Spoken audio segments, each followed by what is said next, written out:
중증 발달 장애를 가진 장혜정 씨, 13살부터 무려 18년 동안 장애인 수용시설에서 살았습니다. 그런데 31살을 맞은 바로 작년 2017년에 언니 장혜영 씨가 이 동생을 이 사회로 데리고 나왔고요. 그렇게 탈시설의 삶을 시작하게 되었어요. 그런 동생과의 일상을 영상으로 기록해서 다큐멘터리 영화를 만들었고, 이번에는 또 책으로 어른이 되면이라는 책 제목인데요. 이걸 또 펴내기도 했네요. 사실 지난해에도 저희 스튜디오에 한번 모신 바가 있는데 장혜영 작가를 오늘 다시 한번 모셨습니다. 어서 오십시오. 안녕하세요. 네. 딱 1년 전쯤 이 방송에 나오셨었죠? 네. 그리고 그때가 이제 이 시설 밖으로 나와서 동생과 살기 시작한 지 뭐 얼마 안 됐을 때였어요. 그쵸. 이제는 400일 가량 됐네요. 네, 딱 작년 6월 2일 정도에 나왔으니까 이제는 1년 하고 한 2달 정도 지나는 중이네요. 지내실만 합니까? 네. 잘 지내고 있습니다. 모두와 같이 더위에 괴로워하며 잘 지내고 있습니다. 동생도 좋아합니까? 동생이 대답할 수 있다면 좋겠지만 싫어하진 않는 것 같아요. 최소한. 네. 동생은 발달 장애가 어느 정도 상황입니까? 그러니까 지금 나이는 이제 32살 이렇게 됐지만 몇 살 정도의 정신 연령? 그렇게 말씀하시는 건 약간 위험하고요. 네, 왜냐면은 이제 그 사람의 뇌의 발달의 정도가 사람마다 이제 다 다르기도 하고 똑같이 뭐 만약에 3살이라고 해도 뭐 3살이 다 천차만별이고 하니까 연령에 이제 비해서 이야기하는 건 약간 지양을 하고 있고요. 대신에 제가 무심코 여쭤봤는데 보통 왜 신문 기사에도 그런 식으로 나오잖아요. 사실은 그런 그래서 제가 그냥 굉장히 다들 그러나 보다라고 했는데 이게 문제가 되는 발언이었군요. 죄송합니다. 아닙니다. 덕분에 말씀드릴 기회가 있었네요.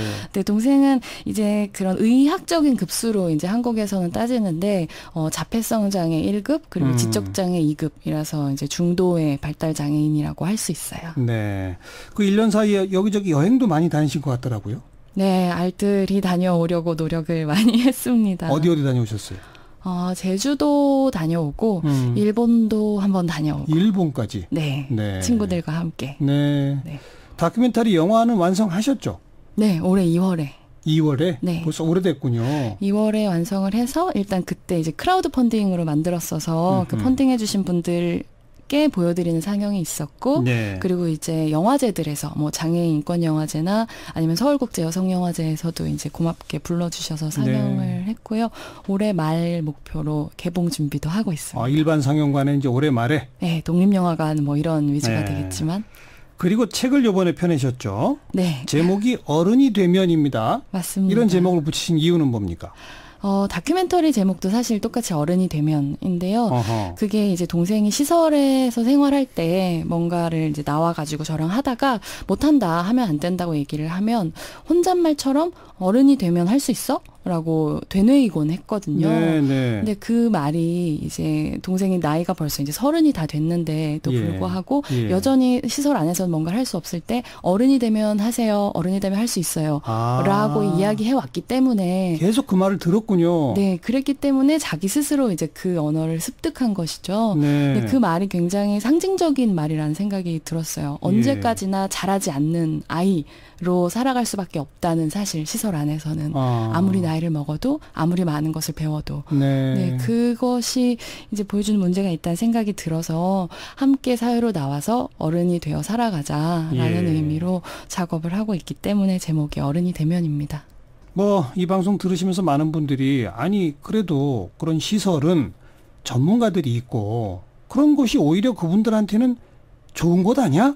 라는 반문을 당장 할 것 같거든요. 네. 그렇게 생각하실 수 있고 사실 저도 굉장히 오랫동안 그렇게 생각을 했었어요. 근데 이제 안타깝게도 시설 안에서 제공하는 보호라고 하는 건 사실은 환상이라고 하는 것을 이제 저는 명백하게 알게 되었고 이제 많은 사람들도 알게 되는 와중인데요. 일단은 그 장애와 전문이라고 하는 게 얼핏 들으면 굉장히 이제 중요하게 연결되어 있을 것 같지만 사실 전문적이라고 하는 건 의료의 관점에서 중요한 거지 장애의 관점에서 꼭 중요한 것은 아니에요. 예. 그러니까 그 질병의 연장선상에서 사람들은 장애를 이해하기 때문에 뭔가 전문적으로 공부를 한 사람들이 뭔가 차도를 보이게 해준다든가 아니면 낫게 해준다는 이제 식으로 생각을 하거든요. 예. 근데 장애라고 하는 거는 그걸 가지고 살아야 하기 때문에 장애라고 하는 거예요. 그렇기 때문에 어떤 아주 드라마틱한 정도의 개선을 바랄 수는 없거든요. 예, 그럼 예. 결국에는 그걸 가지고 어떻게 일상 속에서 사람들과 잘 살아갈 것인가를 생각하는 게 훨씬 중요한 것이죠. 네. 그렇기 때문에 전문적인 돌봄이라고 하는 건 사실 얼마나 좋은 이웃이 될 수 있는가, 얼마나 이웃과 잘 어울릴 수 있는가가 가장 중요한 것이거든요. 예. 근데 그것을 배우기 위해서는 사실 이제 멀리 떨어진 시설에 있는 것 자체가 굉장히 그것들을 배우기에 열악한 환경으로 격리되는 것이죠. 고립돼서 자기들끼리만. 네. 그래서 더더욱 많은 사회적으로 소통할 기회가 필요한 사람들이 오히려 완전히 사회로부터 단절되어서 이제 배움의 기회를 박탈당하는 것이 시설화이기 때문에 아하. 네, 그것은 굉장히 네, 저희가 바라는 것과는 다른 현실이라는 걸 말씀드리고 싶어요. 그러니까 아무리 그 시설에 종사하시는 임직원분들이 아무리 좋은 뜻을 가지고 성심성의껏 대해준다 하더라도 네. 1년 12달 365일 그것도 10년, 20년 계속 그 똑같은 분들하고만 있다는 것 자체가 문제가 될 수 있는 거군요. 그렇죠. 게다가 그 함께 그곳에서 일하시는 분들께도 시설이 전혀 좋은 환경이 아닌 게 대부분의 시설이 이제 외지에 있고 먼 곳에 있고 또 막 예. 산 꼭대기에 있고 막 예. 산 골짜기에 있거든요. 말하자면 그 근무 환경 자체가 굉장히 열악한 거예요. 사람을 구하는 것도 쉽지가 않고. 네. 그래서 모두가 함께 지역사회에서 살아가는 곳에서 돌본다면 훨씬 수월하게 할 수 있는 것들도 굉장히 열악한 조건 안에서 한 명의 사회복지사가 여러 명의 장애인을 돌봐야 하고 그런 날들이 계속 오래되고 네. 이런 상황이 반복되는 것이죠. 그거는 엄밀하게 말해서 보호라기보다는 수용이군요. 네, 맞습니다. 격리를 격리 수용. 예, 맞습니다. 그런데 이제 또 두 번째 질문은 그러면 그런 분을 이제 사회화시키기 위해 가정으로 데리고 오면 네. 바로 우리 장혜영 씨처럼 네. 24시간 옆에서 돌봐야 되지 않나요? 그렇죠. 그렇죠. 네. 그럼 다른 일 못 하잖아요. 그렇죠. 그건 어떻게 생각하세요? 사실은 제가 여쭤보고 싶은데 그런 상황이 어떻다고 생각하세요? 그러니까요. 그러니까 제가 이제 선택의 네. 기로에 놓이는 거죠. 시설에 가족을 보내고 나는 내 일을 하고 그런 선택을 할 것이냐. 네. 내 일을 상당 부분 포기하더라도 그 가족과 함께 지낼 것이냐. 그렇죠. 이거 아닙니까? 제가 드리고 싶은 질문은 왜 그렇게 24시간 장애인을 돌봐야 하는 그 돌봄의 부담이 오롯이 다 그 장애 가정의 일원에게만 부과되어야 하는가? 이것이 옳은가?라고 하는 질문을 드리고 싶은 것이죠. 그럼 어떤 분들이 장애 활동 보조인 이런 분들이 도와주시나요? 그렇죠. 예를 들면 예. 이제 많은 분들이 장애인에 대한 어떤 이제 복지라든가 이런 거를 시혜적인 관점에서 접근을 하세요. 네. 그러니까 우리 사회가 많이 발전했기 때문에 뭐랄까 상대적으로 열악한 조건에서 살아가는 사람들을 돕는다는 식으로 이해를 하시는데 저는 이게 굉장히 잘못된 인식이라고 생각해요. 왜냐하면 지금 우리 사회의 거의 모든 인프라는 그리고 제도들 보이지 않는 인프라를 포함해서 전부 비장애인 중심으로 만들어져 있거든요. 그렇죠. 근데 처음부터 이걸 설계할 때 장애인과 비장애인이 같이 살아가기 쉽게 만들었다면 사실 24시간 가족들이 이렇게 힘들게 돌보아야 하지는 않을 거예요. 네. 근데 이렇게 이미 비장애인들 위주로만 사회를 만들어 놓고 나서 이미 가득 페널티를 주고 나서 너무나 힘든 상황에 있는 사람들이 살아가는 일을 오직 그 당사자와 가족에게만 부과한다라는 형태가 되어 있는 것이죠.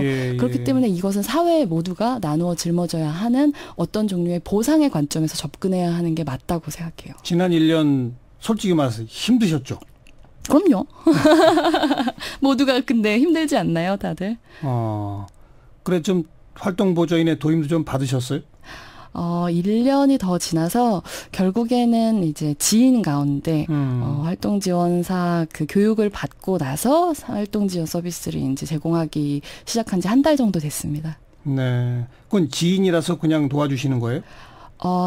정부가 해주는 공식적 그런 활동 보조인 도움을 받고 계신 못한 거예요? 그게 되게 활동 지원 서비스의 가장 취약한 부분 중에 하나인데요. 그러니까 만약에 심사를 받아서 시간을 받았다고 해도 네. 그 시간에 서비스를 해줄 사람을 찾는 거는 또 전적으로 이용자의 몫이에요. 그래요? 네, 그래서 또 되게 역스펙이라고 얘기할 수 있을지 모르겠는데 얼마나 장애가 중도인지, 얼마나 우리 집이 도심에서 가까운지 이런 다양한 조건들이 저희의 스펙이 되어서 예. 활동 지원사 자격을 가지고 계신 분들이 저희를 고릅니다.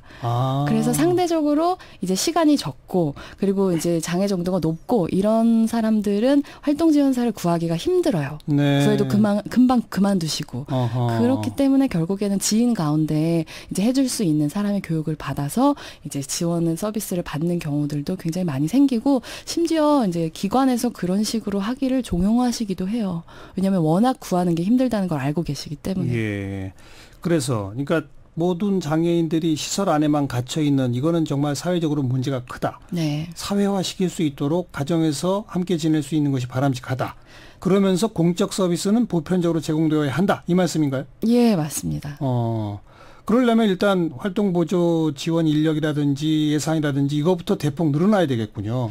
그렇죠. 근데 이제 제도와 함께 사실 인식이 정말로 중요하다고 생각하는데요. 예. 그러니까 저는 처음에 작년에 이맘때쯤에는 그러니까 제 동생 이름이 혜정인데 혜정과 함께 살아가는 일이라는 게 그냥 제가 일할 수 있는 시간 동안에 누군가 내 동생을 돌봐줄 수 있으면 된다라고만 생각을 했어요. 네. 근데 지금은 굉장히 생각이 많이 달라졌죠. 이게 단순히 정말 저의 시간을 벌기 위해 누군가를 대신 앉혀놓는 사람을 찾는 문제가 아니라 우리 사회가 돌봄이라고 하는 것을 어떻게 바라보는가에서 아주 큰 패러다임 전환이 필요하다는 생각이 들었어요. 네. 그러니까 지금 우리 사회에서는 누군가를 돌보는 일은 굉장히 처음부터 이타심이 많거나 아니면 전문적으로 누군가를 돌보는 교육을 받은 사람들의 일이다라고 생각하고 있잖아요. 네. 근데 사실 역으로 생각해보면 모든 사람들은 다 어느 순간에 삶의 어느 순간에는 도움이 필요하거든요. 돌봄이 그렇죠. 필요해요. 그렇죠. 근데 이 모든 사람들에게 필요한 돌봄을